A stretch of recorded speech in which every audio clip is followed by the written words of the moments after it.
is going to be awesome show. We are doing the YouGoin'Pro podcast. This is the podcast that we help people become proficient on and off the field, get to the next level. Today we have a very special guest. This guy was drafted in the 5th round with the Detroit Tigers at 2002. He's also one of my homeboys from the place where I was born and raised, Chicago. I don't get very many cats that I can interview. It's a privilege and an honor to have somebody from my home state, Illinois, the city of Chicago. He has been in the field for a very long time, coaching kids and also playing ball at the next level.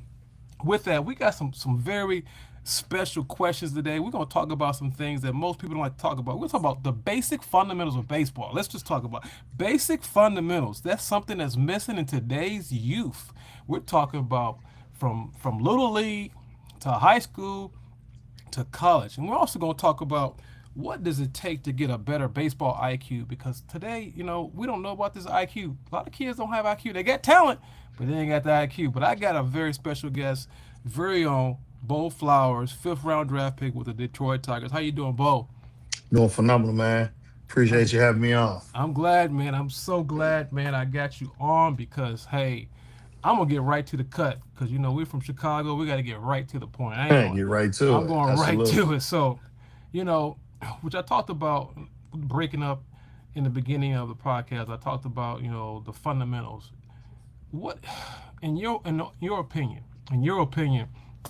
is baseball fundamentals? Why is it missing? Why are we missing the fundamentals of baseball in today's game? I think at the youth level, just kind of being back around a little bit more now, some guys just don't know how to teach it, or they don't know.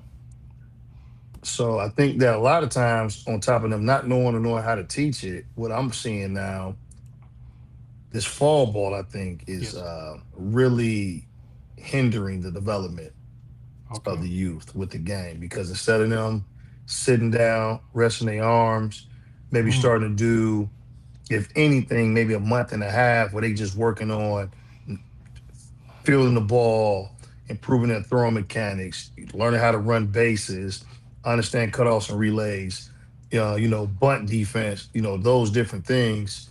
They playing games. So it's never like, it's not time for them now to actually sit and just kind of develop that. And then you guys, like I said, then sometimes you just have coaches that don't know it, or they just don't know how to teach it. So you just kind of got a combination of everything.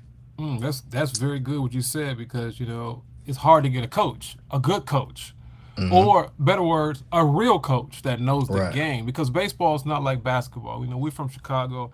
Everybody plays basketball in Chicago for the most part. Everybody plays basketball, but very few play baseball. So with that being said, which leads me to the next question, why in today's generation, the generation we are today, why are they lacking the baseball IQ? Why is it they're lacking IQ? What is it? Is it baseball that hard to figure out? Well, once again, I think that it starts with who you got as a coach. What is he teaching you?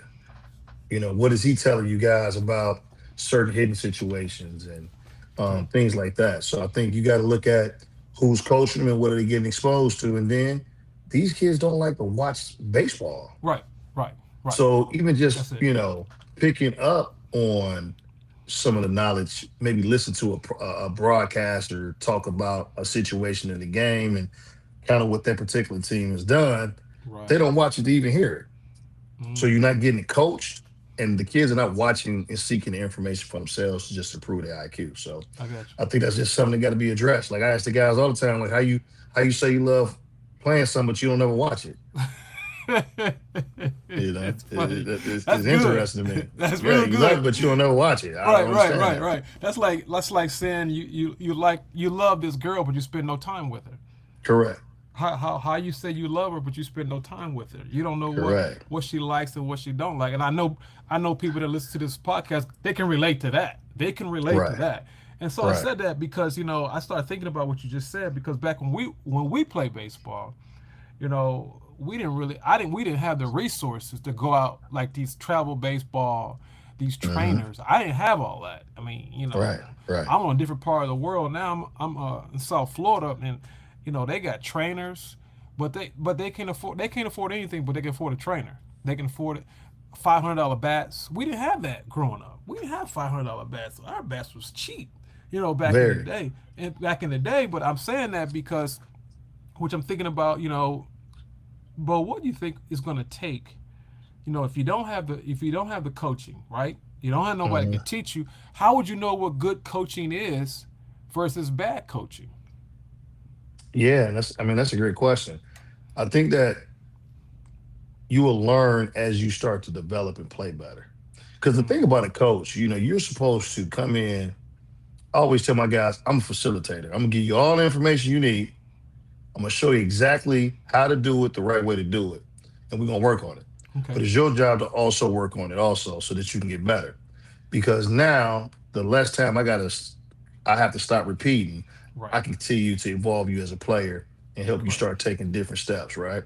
Right. So you got to just get a coach, and you'll know if he can coach based off of am I getting better? I think if you're Mm, not getting better, then I think, either A, I'm not getting it as a player, and then or B, the coach maybe he's not hitting the mark that we need. And you just got to right. figure that out. I'm a kind of guy, I always tell kids now, as a coach, you're always trying to find ways if kids are not understanding or they're not getting better or they're not able to do the things that you want them to do. What steps can I take or what things can I exhaust to be able to get them to that point? But I also think though, as a player too, you got to go, you got to want to do it too. Right. You got to, if the coach is saying, hey, you got to take this type of footwork and do these different things. You got Right. to be coachable and listen, which Mm, I think sometimes also that is a bigger problem right. now. Players think they know everything. Everything.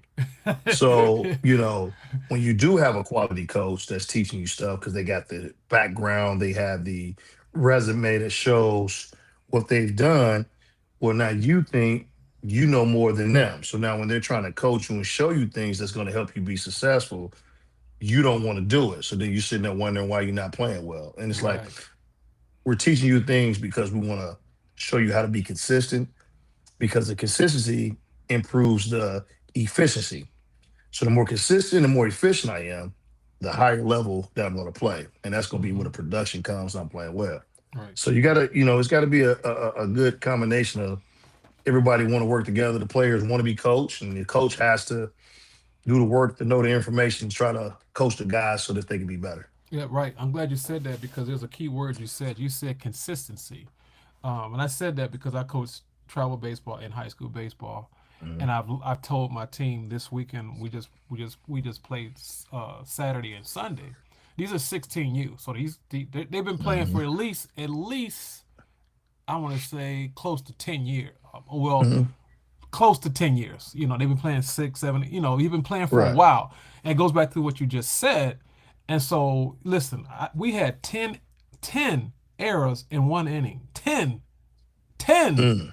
That's tough. 10. Now they may not have counted as 10, but I counted as 10 because I played college baseball, played independent ball. I played at a high level, but um, when you see certain things, like for example, a pass ball, that's a mental error. If it goes through your legs, if it Mhm. goes through your legs, that's a mental error to me. Right. Especially if it's a throw down, going trying to get a tag someone out going to second, and you don't catch it. Now, now the second baseman didn't catch it, bro, but the shortstop didn't catch it, and the center fielder didn't catch it.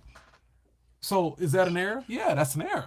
Yeah, like you Definitely. just said. To me, Definitely. that's three errors. To me, Yeah. that's three errors, not one. Right. That's three. Right. So I'm just saying because, like you said, I understand the game, and you said the key word was watching the game.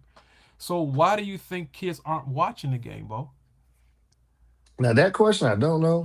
I just because it don't make sense, but I think that part of having just so much access to technology, they gaming, they on their phones, they trying to TikTok, Right, they don't understand the importance of watching the game. We didn't have, we had right, video games, but we didn't quite have it like that. So right. when we were in the house, we watching the game, we want to Game. watch our favorite player or favorite team, Correct. and we kind of doing this stuff. Oh, we outside playing the game.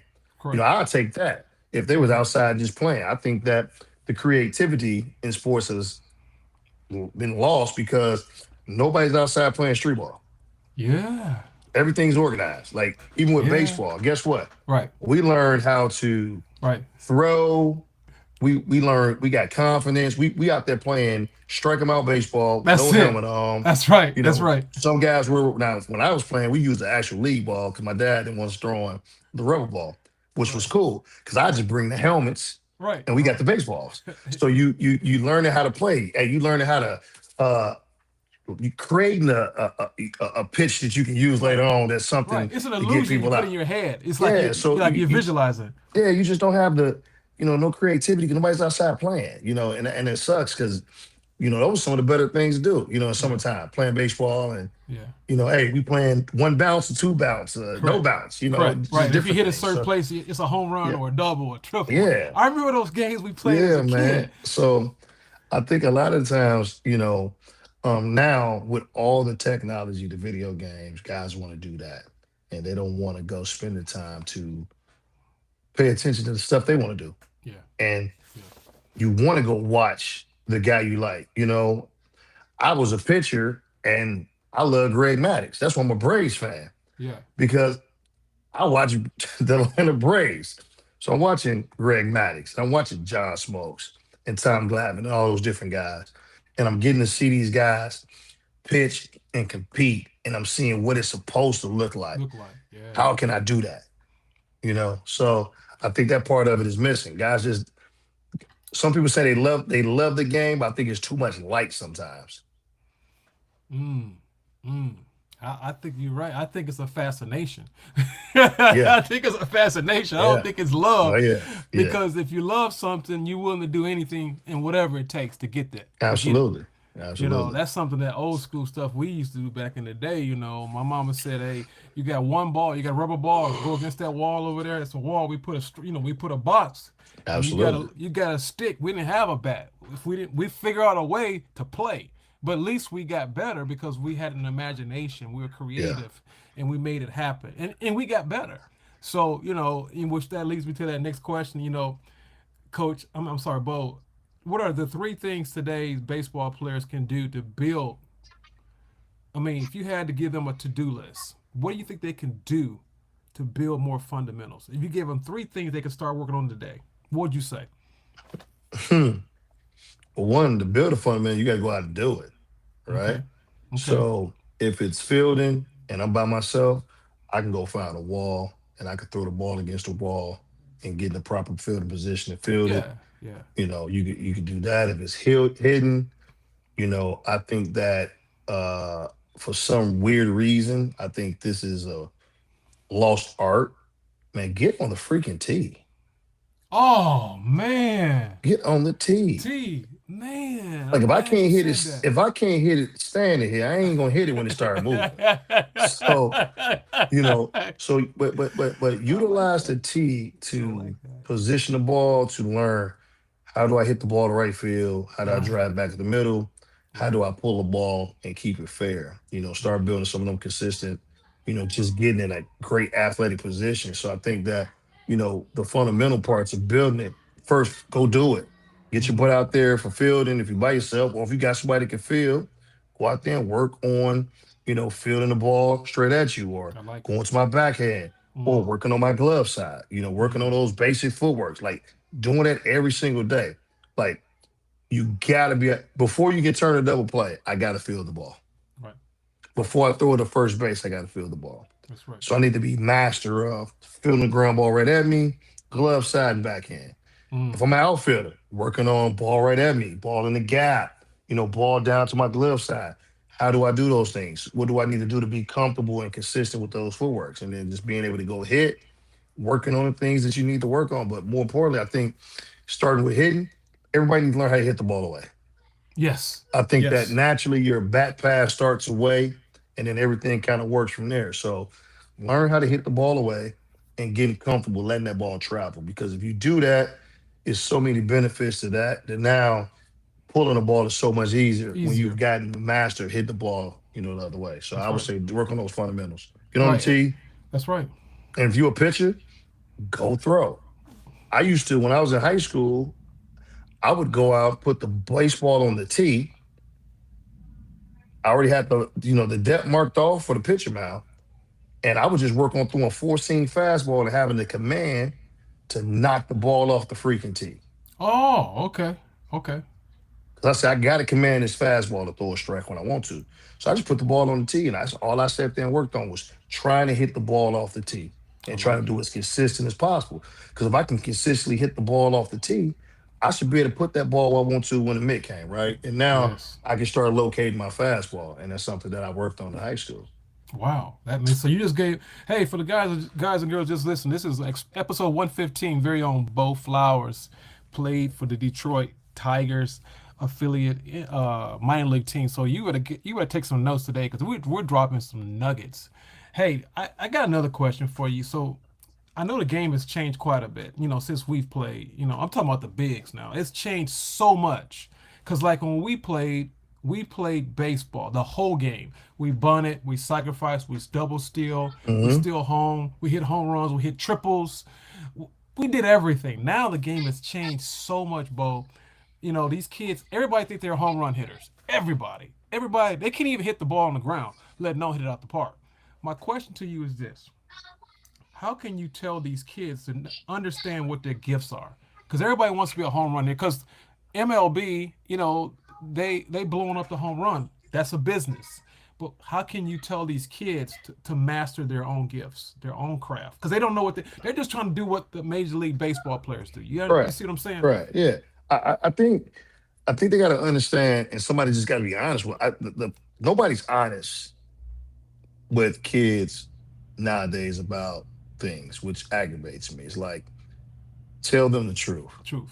So you have to be able to tell a young man, listen, I know you want to try to hit home runs, but you just physically can't. That's not your game. You ain't strong enough to consistently do that. Will you hit a home run? Probably, yeah, but you're gonna hit a home run because you're trying to hit line drives. Correct. But at the end of the day, if you listen to some of the great hitters, they were trying to hit freaking line drives. And because they caught it out in front early and got some backspin on it, the ball left the yard. Right. So I think they got to focus more on, you know, let's be able to consistently square the ball up and cut down the reaction time of the infielder Right. Right. Hey, and can you and get and let it do what it do. Bo, can you give them some examples? You just now for me, I know who they are, but for the people that are listening, remember we got some the younger generation, they don't know what you're talking about. Like for examples, because all they think of the ones like uh, they think about Mike Trout, they think about guys hit long balls. No disrespect to them, they do hit it, but give some examples of guys that just hit line drives and then gradually hit home runs. Yeah, I mean, heck, you can talk about Mike Trout. You go watch a video right now. Mike Trout talk with Alex Rodriguez. He's literally talking about I'm trying to almost chop the freaking ball down because he's trying to stay on top of the ball, right? That's So I right. mean, like even a guy like him, That's right. he's trying to hit line drives, but a guy like Albert Pujols, Correct. Alex Rodriguez, those guys, even like Barry or like I said, Ken Griffey Jr. Yes. You think about those guys, they're trying to get on top of the ball and drive the ball in the gap. Right. A guy like Manny Ramirez or Correct. Miguel Right. Cabrera. Correct. Those guys. I remember watching Miguel, excuse me, take batting practice, or not batting practice, but he was doing some work off the tee. I mean, Okay. off the soft toss. Okay. I was out in spring training, out there hanging with my boy Curtis Granderson one year, Okay. and Okay. I'm just kind of sitting in the cut and I'm watching him. And do you know this dude did not have one ball top to touch the top of the cage? Really? Not one. Not one. Everything stayed off the top of the cage. So if it went to the back of the wall, it was a freaking screaming rising line drive that just rose, but it never touched the top of the net. Wow. Even the balls he pulled, hit the right field, everything was like almost to the top of the, just a little bit top of the little L of the L string. He just boom, boom, boom. And I remember like just thinking like before I stopped playing, when I started getting better in the game, Mm-hmm. I got better in batting practice. Mm. If I can't control my barrel and hit line drives consistently with somebody lobbing it, I'm not going to do it in the game. And then recently, Barry Bonds comes out with a thing talking about I master batting practice, and it's That's right. true. That's right. When guys are hitting balls to the top, all of it looks good for analytical, Correct. but you in the cage hitting balls and trying to look at the screen and seeing how far I went. And I get it, right? Like Right. Right. that's that realistic that might happen in the game, but it's just like there's a disconnect when you look at the batting averages and the strikeouts and all the stuff that was going on consistently early on. You know, you look at some of them lineups back in the day. You know, I think the Sierra Manners one year that lineup, their whole lineup hitting almost 300, Correct. right? You Correct. hit like 212 now, and you freaking like an all star. So I think Right. so. Right. Where I do think that you use the new technology because it's definitely positive, Correct. but I do think it's some old school fundamental ways of hitting that you need because it was a reason why the guys we grew up that were great, they were great for a reason, or the guys before them were Correct. great and they Correct. were doing some really spectacular things. So Correct. I think you got to keep those things in perspective a little bit when you focusing on fundamentals. Like you got to do the basic stuff. Like stop Right. trying to lift the ball. Right. You know, launch angle was a huge thing at one point, right? You ain't hear nobody talk about it now because strikeouts went up fast. So it's like, come on now, like let's really get back to looking at what Right. guys were doing. I get there what's about the real versus the feel, Right. but like I tell some of the kids, a kid asked me about that. He was like, "Well, some of those guys talk about they were doing this, but when you watch their video, they don't do it." I say, "Yeah, that's cool." But the fact that they told their brain to swing down on the ball, their body naturally got this angle that you guys are trying to create Correct. unnaturally. So Unnatural. you can't create an unnatural movement. Like Mm-hmm. they did it organically based on how they approached it. You guys are trying to force it, which means if you're trying to force it, it's creating something else that doesn't work well.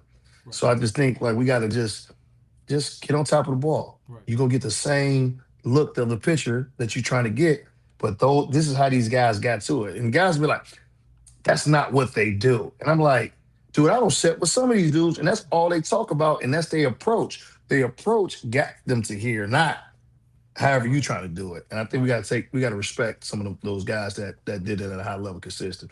Like to tell A Rod he don't know what he's talking about. I mean, that's crazy. Like Right. come on, man. What are Like you come on, talking man. about? Yeah, Right. come on, Right. man. Like It's funny you said that because now that I think about it, when we were growing up, we never thought about launch angle. Never, ever. We just learned to hit, hit down on the ball, hit down on the ball, and it automatically lift because your swing will go through. correct. And I'm like, okay, now I'm thinking about it. We never talked about it, but we already had a natural launch angle. It was natural. We didn't focus on that. We focused on hitting the top of the ball. And as our hands go through the zone, it automatically goes up in an angle. Correct. You want it. We all talk about getting backspin. Correct. Backspin. That's what it is. Backspin. My Get bad. backspin. Backspin. It was Yeah. But backspin. no, but it's still I'm swinging down, drive through it, and then you finish high, Right. Exactly. and because I that creates the angle To that go up. at the end. Right. Yeah. So Right. yeah, Like but you King want to Griffey swing Jr. down. Like Griffey. Correct. Like Griffey. Griffey was perfect at that. And also, which I love Barry. Barry was the same way, but his hands were always going down Go down. and they go up. And I was like, you know what? And I was talking to some kids this Saturday. We're playing. I said, man, why you keep hitting the ball in the air? Oh, I missed it. I missed it. No, you missed a whole lot. You didn't just miss that. You missed a lot. Correct. Your swing was ugly. He's like, no, Correct. no, coach. I said, listen, you can tell me what you want to tell me, but that was an ugly swing. And then Hmm. they don't understand why they're striking out, Bo. They don't get it. I'm like, Hmm. you're trying to create something that you don't have. Just be you, and that's not you.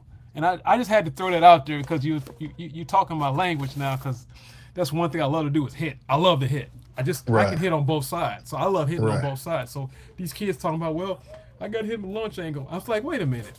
I mean, even when they're in the on deck circle, I'm watching them. They're doing this, and you look stiff. It doesn't look natural. It looks like you're forcing it instead of being smooth, what your Hmm. natural swing is.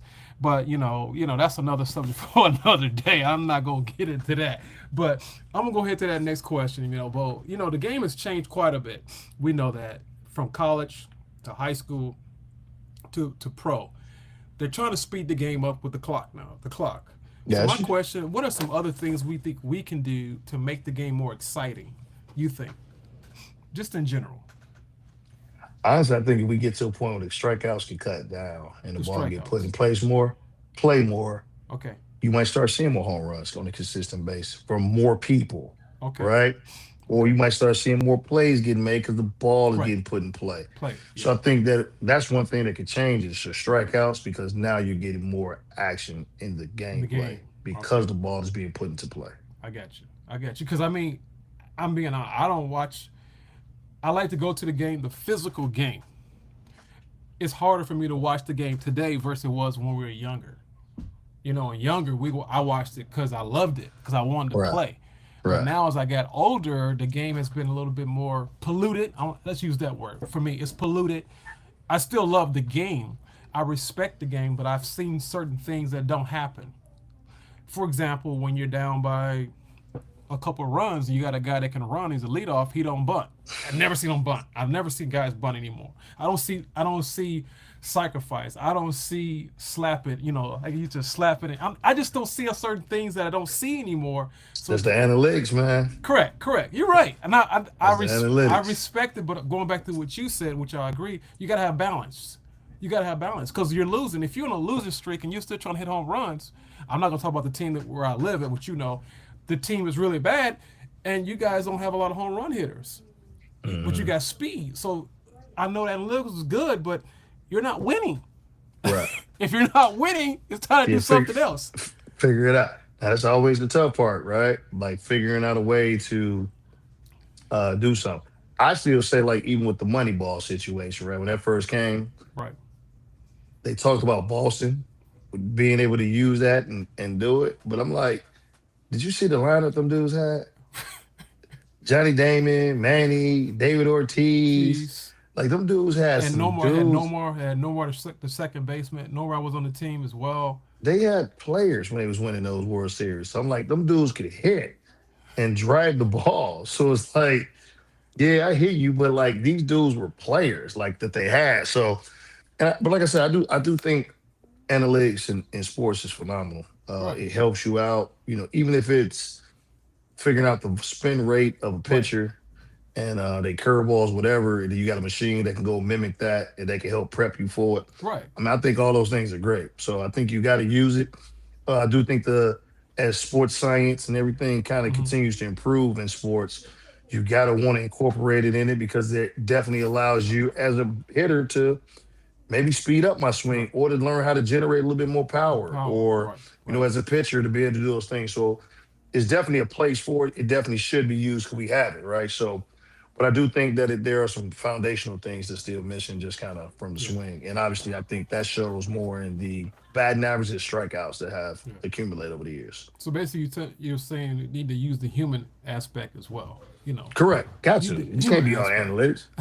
Yeah. Everything's analytics. Analytics. I'm like, wait a Yeah. minute. You Come got to, on, man. yeah. It's like it's Yeah. overbearing. Come on, man. Yeah. I Well, just you watch Trouble with the Curve, right? Here it is. You got a guy hasn't been out to a game, tracking everything analytics, but then you got a mhm, guy that's been out there constantly. He has a feel for it. He can see it. He can hear it. You can you can hear a pure sound of the glove ball coming off the bat. It sounds different. That mean they doing something a little different. yeah, Well, if you ain't out there in the game, you just yeah, tracking numbers. You don't know that, so you don't know exactly what is what. You can't see some things, so some things might catch you off guard because you just rely on the computer. I right, think we still have to have the human element of it to still be able to do those things and then apply some analytics to kind of help yeah. out with it. I call it the cheat sheet. It's a little cheat Yeah. sheet. It's a There little you cheat go. sheet. It's a little There you cheat go. sheet. I know Yeah. like, all these kids are playing travel ball now. But we talked about that in the beginning. Uh, all these kids play travel ball. For the most part, everywhere in the United States, everybody's playing travel ball. At a certain age, you're playing travel ball. So my question to you is dealing with travel ball. Do you think the travel ball takes the fun out of the game now for the kids? No, I just think how they run it is different. It seems like everybody got to go to these certain camps and stuff to go to play ball now to get these rankings and all that kind of stuff. So I kind of think that takes the fun out of it because it's not like back in the day, perfect game was just kind of you want to spend some money to get Right, showcased, right, get you a ranking. right, Now they running the whole scene. So now you got to go to one of their tournaments or whatever, just so you can go be seen play against some of the top competition. I usually just like when we didn't have to worry about trying to go pay to get showcased. We're gonna go to a tournament and we're gonna play some really good baseball, and Baseball. scouts are gonna be there, and we didn't Right. have to worry about paying to go to a particular place for that. So it'd be good to get back to getting out of these showcase mode way of playing and go play baseball. You go to a Right. tournament, play good old competition. That's one thing this generation does not like to compete, and I would like to really see rivalries and competing Yeah. come back. And I think Yeah. that's something that you talk Yeah. about, like kind of in the game. Really getting back to some true old school. School. We don't like you, you don't like Mhm. us. When we cross these lines, and we're It's gonna over. battle our butts off. And Right. when the game's over, I may or may not talk to you still, Right. but Right. it's gonna be respect. Right. So I Right. think I Right. think that element of it is missing too. Like with competing, Correct. guys Correct. don't want to compete. Yeah. Yeah. Jeez, it makes me sick. Like compete. Yeah, it makes me upset too, man. There's another thing dealing with travel ball. I want to ask you about travel ball, which we're talking about that.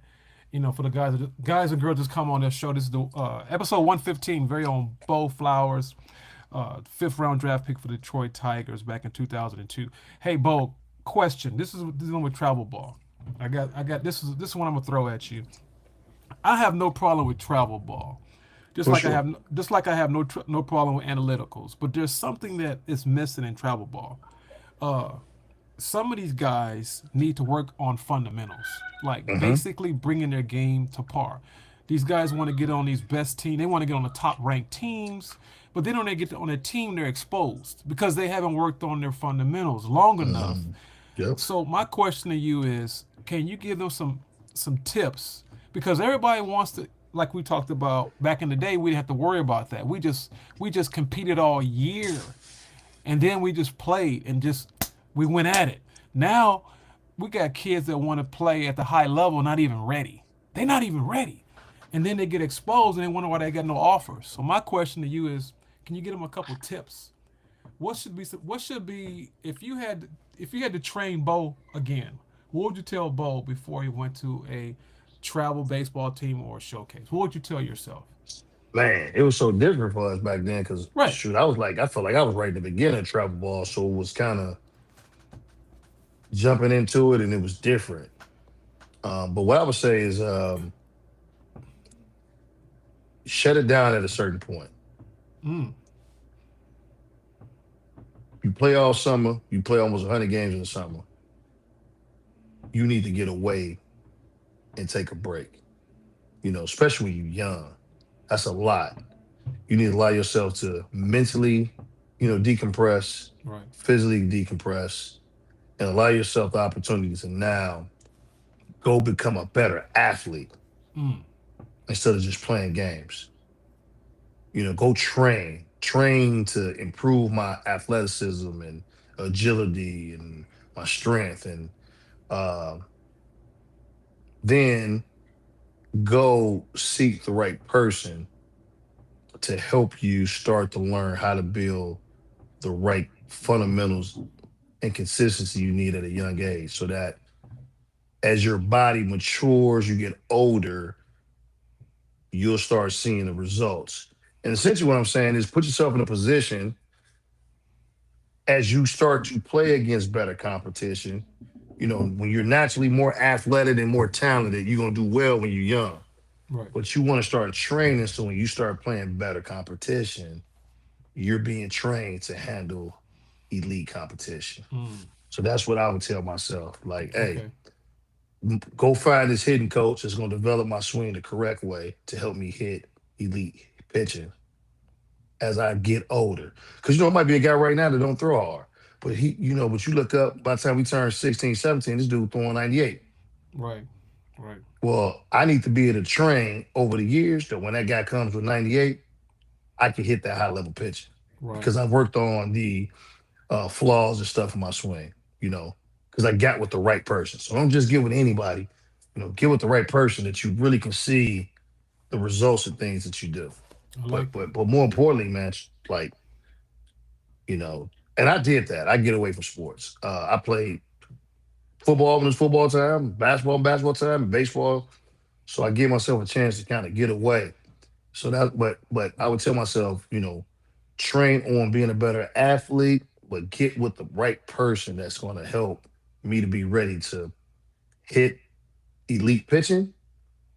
And as a pitcher, somebody's going to help me to be able to pitch and know how to be a pitcher and not a thrower, Ooh, mm, that's so that good. I can get elite hitters out. That's good. That's And good I think stuff that's right there. something that people miss the mark on too. Yeah, yeah, yeah. Which leads that to the next thing, talking about the next level of amateurism, coming from high school, going to college, you know, everybody wants to go D1. Everybody wants to go For D1. sure, for Everybody. sure. It's an ego But thing though. yeah, yeah, yeah. I'm glad you Yeah, said that because I was it's gonna say it ego. too.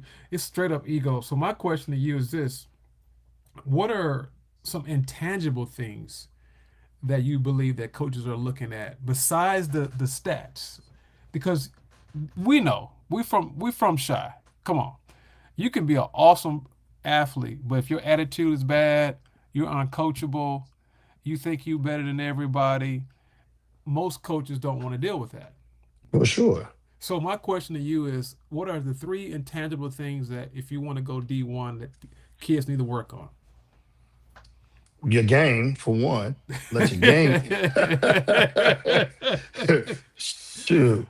Like, if you're not good enough, you got to work on your game if you want to get there, right? So you have to be able to play at a high enough level that a coach can see that. How would you know Work what level to be at, Bo, if they don't know? you if you're playing travel ball, I think you probably at this point have gotten to get somebody that you probably gotten dominated. And you realize, hold up, that dude bested me. Right, I need to figure out what I'm not doing so I can get better. So the next time I go against these type of guys, right, I need to be right, able to go out there and have a better outing as on the mound, or I right, need to show up a little bit better when I'm hitting. right. So I think you get a chance to know when you out there playing. Like Real some quick. guys don't like, hold up, wait a minute. I need to do something different. Right, right. So I think you got to work on your game. But then you have to, you know, when you go to these different places, you ask the guy, hey, coach, give me something I can improve on. Wow. Sometimes they'll tell you, like, Yeah. work on your speed. All right, well, I need to get faster for some reason, or Right. work on your athleticism, or work on your throwing mechanics, or whatever it is. You got to ask questions, or you ask your coaches, like, "Hey, coach, what I need to get better at?" So that I can get seen. Because when a coach go out and he's evaluating, recruiting you, you want them to be able to see the tools that they're looking for. You know, my raw power, my athleticism, my Right. speed. Speed. All these different things that I can do. And I said another thing: be a phenomenal person. Because when I recruit at the college level, I don't just talk to your coach. I may talk to coaches in your league and ask them about you, what they thought about you. But for sure, when I'm in your building, I'm gonna go find a teacher that you got. Yes. I'm gonna talk to a regular student. I'm gonna talk to somebody else that has nothing to do with athletics because I want to know, who is this person? That I'm gonna Who invest in. is he? Right. I want to know what type of character they got. How do they treat you? You don't play sports. Hey, if it might be the janitor. Hey, how they treat you? So I would say be a phenomenal person. Be somebody that a coach wants you on the staff because he knows you're gonna make the locker room better. Better. Right. Right. Not just the field, but you're gonna make the locker room better because you have great integrity, you got great character, you show the discipline and things that he gonna want to be a part of his program. I like it. Or work on your game. Like that really, if you want to be seen, you got to perform at a high level. And that requires you to work on your game. So spend less, cut an hour or two off on your Xbox or PlayStation and go work on your game. Your Instagram. Your Yeah, yeah, go work on Instagram. your game. Yeah, What's go that? go go work to be on the video games and not play the game. You know. Guys, hey, this is episode 115. Very own Bo Flowers. I love it. Hey, Bo, I got something else that we can talk about that I really think that we need to talk about. That we know that baseball has been a very deteriorating culture sport. It's been deteriorating for minorities. and we know as the game has deteriorated a lot. It's come down as far as minorities and blacks and brown people. My question to you is, what are some things that you think that, or how can we get more minorities or blacks or browns or people of color to play baseball? Yeah, I think we just have to get more of us into coaching and encouraging the kids Okay. of the community to come out. Okay. We have to start getting in the community and start coaching more and Okay. start getting guys out and start pushing guys to go back and play baseball. I think that, you know, we don't have a lot of representation, Yeah. Yeah. especially like at the youth level. Yeah. So I think that if we can start doing that and start getting the kids to come out and see that we're out there, that could help out. And then, keep finding ways to cut the cost. Everything gets expensive. So find a way that you can still provide that same experience, but just not maybe as expensive as some of the other programs where they get the same Right.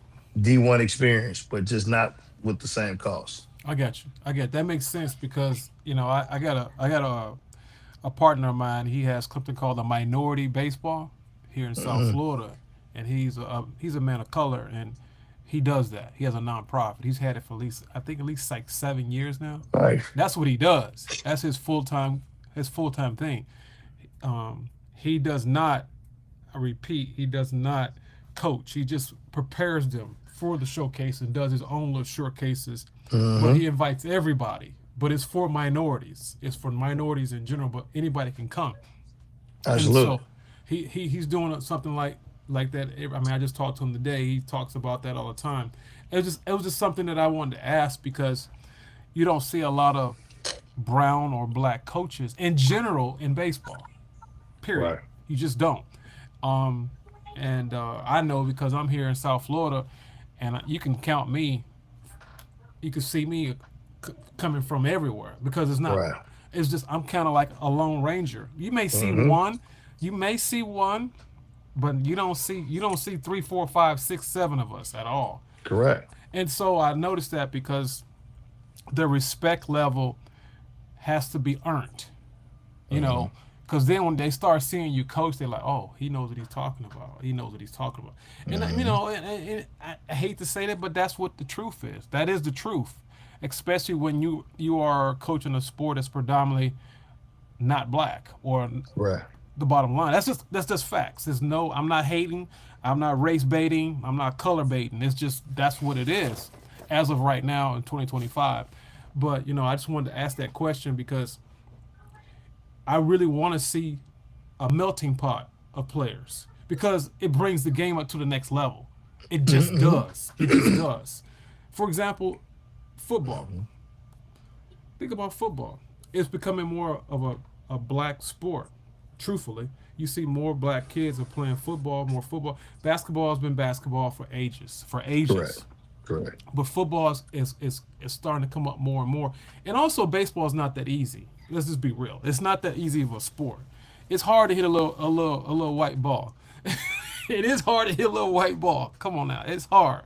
Hardest thing to do in sports. It's hard, and it's a Yes. challenge for some people, you know. But I want to go ahead and talk about that next thing. You know, I know you deal with athletes all the time. What are some things that you would tell them that most people think? What's the three myths about going to play college baseball? Three myths, because people think that, oh, I can go, I'm going to showcase, I'm gonna make it, or I can go here, I'm gonna make it. What are the three myths would you say that people need to understand? It's a myth, it's not reality. Uh, I think sometimes believing that a coach is going to get you to the league, I think that is a myth. He can help you, but you have to essentially do the work to help yourself get to the league. Not saying that the coaches don't play a part, but Okay. like just going to the fact and think, oh, I go here, Right. I'm gonna go to the league. Nah, Right. that no, sir. You're gonna have to do some work, or going to particular schools. I think that if you're good, especially in baseball, they're gonna find you wherever you're at. So one, not thinking that a coach can, like, if I go play for this coach, I'm going to the league. Right. No, Right. Right. you, Right. Right.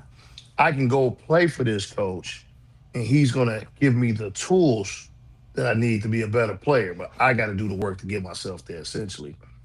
And then, obviously, like I said, you know, not believing just because you go to a school that has a certain name that that's gonna get you to the league. No, That's true. that's a That's true. myth. That's That another does myth. not mean that you can go to the league wherever school you're at if you're performing at that level, right? And I think really the last thing, one of the biggest myth is, you know, thinking that you have to play right away in Ooh, order ooh, to get to the league. ooh. I think that's not true. Wow. Like sometimes, man, sometimes red shirting ain't a bad thing. Now, obviously, they got different rules. They got the JUCO stuff and Correct. all that stuff is different, right? So I get it. Right. But if you go somewhere, you have the red shirt because you're playing behind a two-time All-American. Right. Right. That's not the end of the. Do you- Man, that dude got some knowledge I can get from him. Correct. Let me go work out with him. Correct. Let me go figure out what he does on a consistent day that's got him playing at such a high level that he's a two-time All-American. And that's gonna be a high draft pick. Mm. Let me go figure out what he's doing. Let him help me so when I hit the ground, I'm hitting the ground rolling. And you never know. Something happens, somebody get injured, whatever. But you go into these situations thinking, I gotta play, gotta play, I gotta play. And it's like, man, sometimes just if I go play behind somebody, it's not the end of the world, especially like, your first year as a true incoming freshman. Mm. Mm. I like that.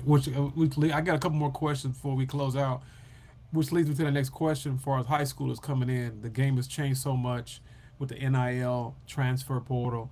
So now the average age for baseball is like 21, 22. Oh yeah, grown man ball. So my question to you is this: you've got a high school senior.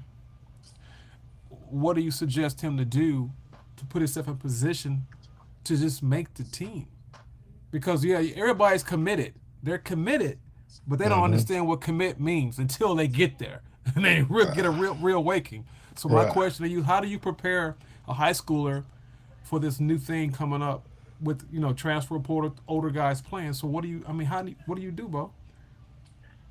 Got to get yourself out there earlier from recruiting perspective, Okay. right?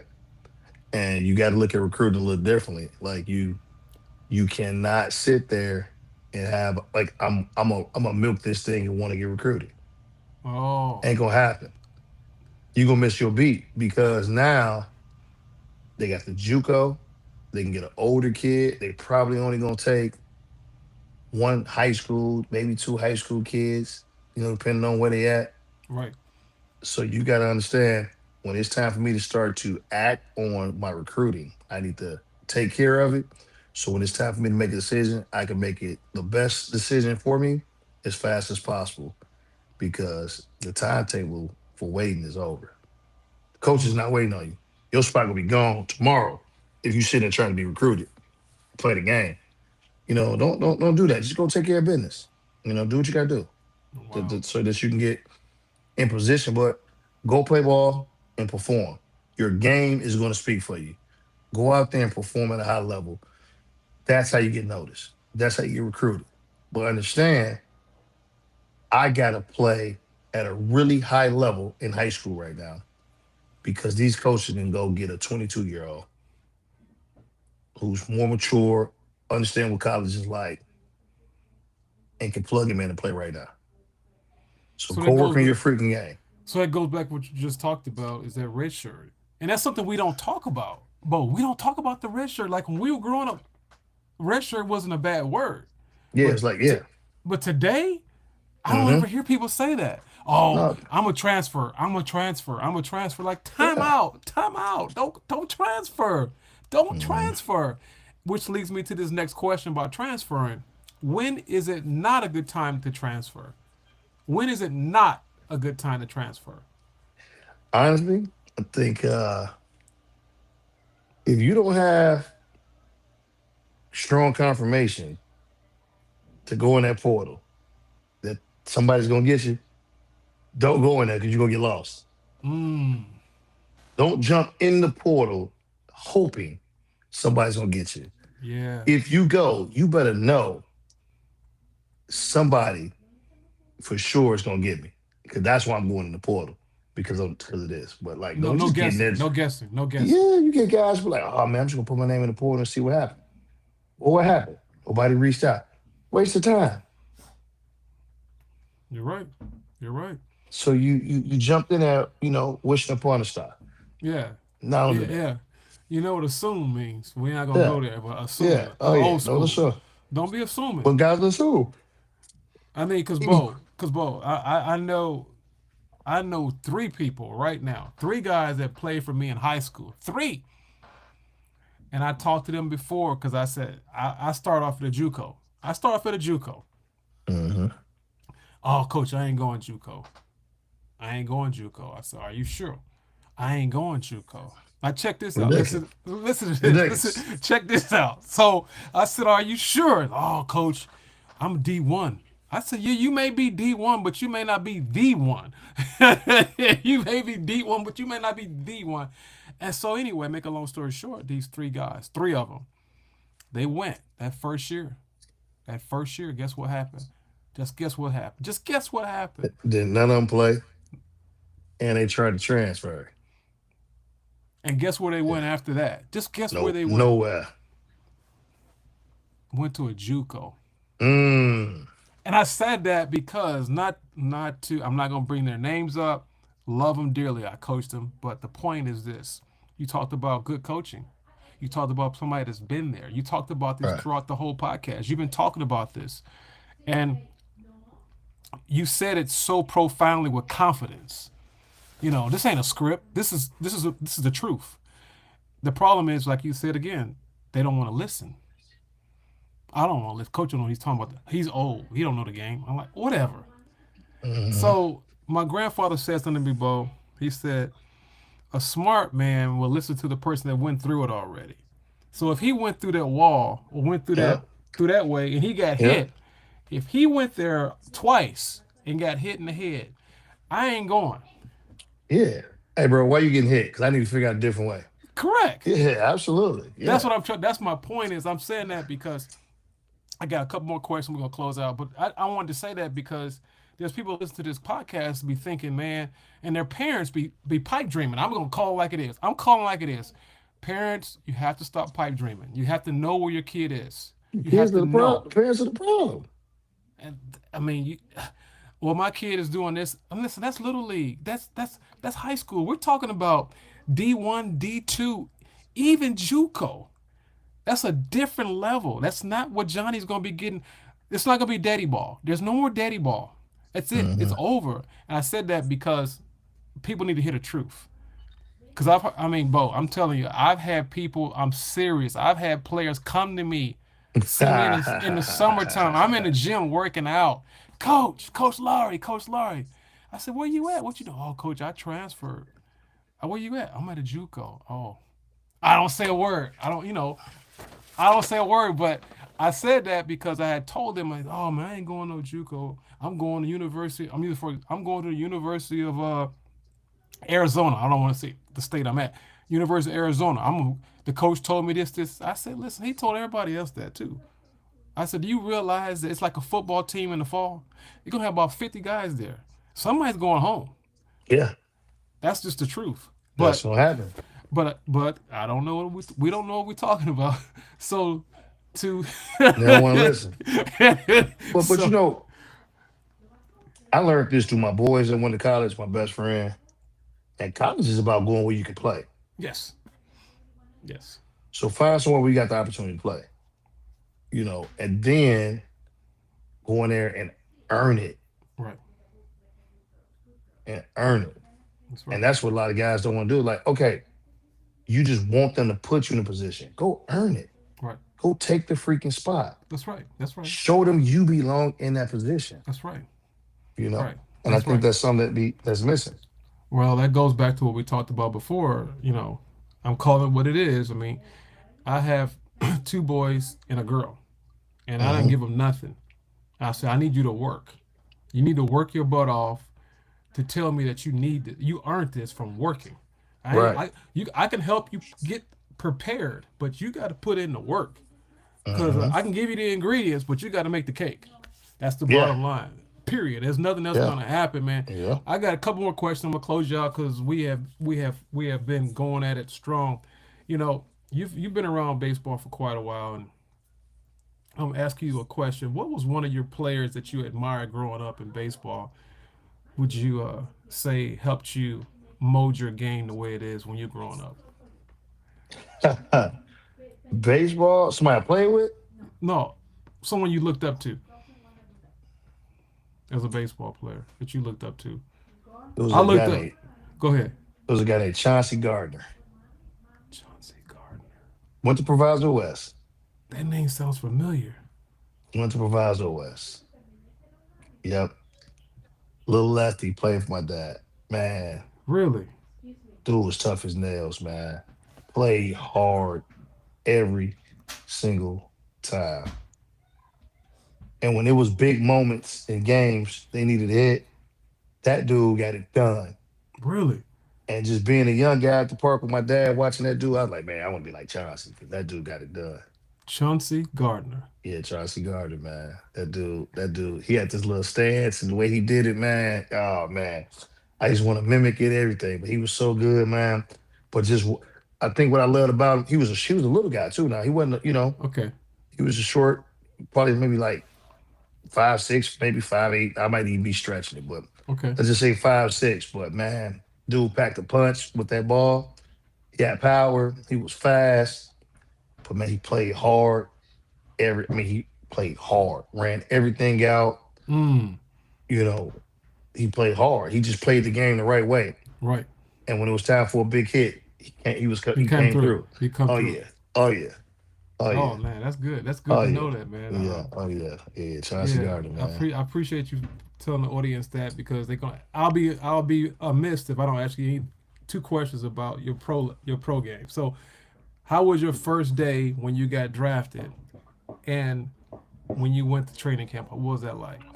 So when I first got drafted, I would say when I first signed, Okay. we flew out to Detroit. Me, second round pick, Britt Cleveland. Shout out Britt. That was a good dude. He was my roommate for a little bit. Brick Good Brick dude. Cleveland, you said? Brent Cleveland. Yeah, he was a good Brick. ball. He from Texas. Yep, he was a good ball player for Texas. He was a damn good player.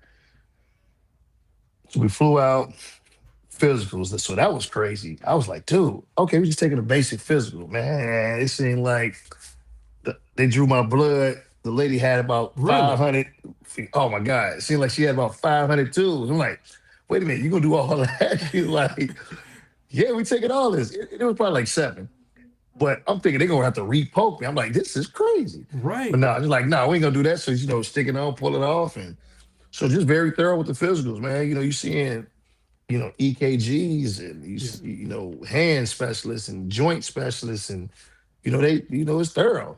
So that was a pretty cool experience. But then we got a chance to go sign our contracts at the big league stadium, take Oh, batting okay. practice with them and all that. Okay. And man, just being there for that day, going out there taking batting practice, being in the outfield, going to the locker room, seeing just what a big league locker room looked like. It was just like, man, A dream. this is what's up. And then you get Right. on the plane, go to Florida, go to rookie ball. It's like, what in the hell? What happened? He was like, Like what this ain't what happened? I was just used to. Yeah. So, it was a big culture shock, man. I would say that just different grind. It's a job now, Right, so right. up at 7, breakfast, locker room by 8, 8:30, you start your day. So you practicing from 8:30 to 11. Mm-hmm. Then you go eat. Then you on a bus. Then you go play at 1. Mm. And then you done. And you do that every day. Every day. Every day. So it's just a grind, man. You just gotta get used to it. You gotta, people don't talk about the bus rides. That's what I was gonna say next. For bus rides. People don't talk about the bus rides, and you sometimes take a 7, 8 hour bus ride, and by the time you get there, you only got enough time to put your stuff in the hotel room, come on back out, head right to the stadium, and you got 2 hours before you play. And that's tough. That's tough. Wow. So you got to learn in the minor leagues to mentally battle that stuff and learn how to work through it and learn how to create yourself a routine, learn how to take care of your body, learn how to take care of the things you need to do, get my work in as far as I still need to lift weights and keep the strength and things that I worked on. I still need to have a routine with my hitting. I still need to work on my fielding, whatever. I need to create a routine that's going to help me stay where I need to be locked in. So, Wow. it's a different deal. So with that, getting ready to close out, you talked about the mental, you talked about the physical. For guys that are just getting out of high school, getting drafted, what would you tell them to prepare themselves when they get drafted? Because guys still get drafted out of high school. My question: what would you tell them if you were their agent? Say, hey, listen, I don't want you to be culture shock when you get out here. What would you tell them to prepare themselves when after they get drafted to the MLB? What would you tell them if you had to give them 3 tips? What would you tell them? Yeah, honestly, I tell the biggest thing, hey, go in there, understand what you're there for, create you a routine. Okay. I think that's the thing that when you don't go to, now, depending on who you play for in high school, they may have certain routines. Hey, we're going to take batting practice, we're going to do this. And then you may not have that. Correct. So create your own routine. Get to the ballpark early.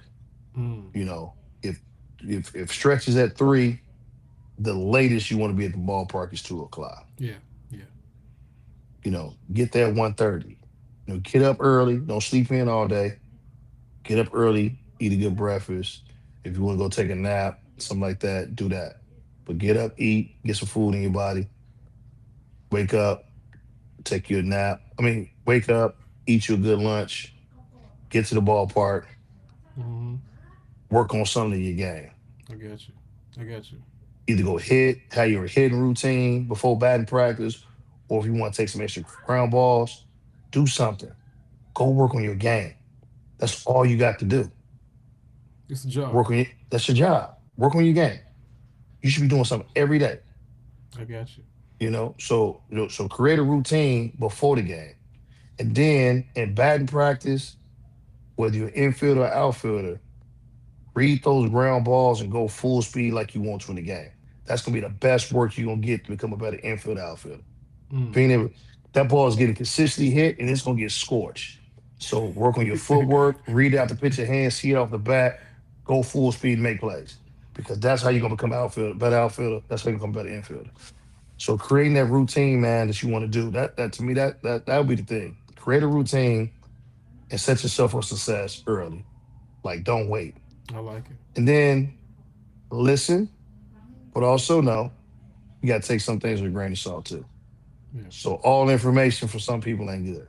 Yeah.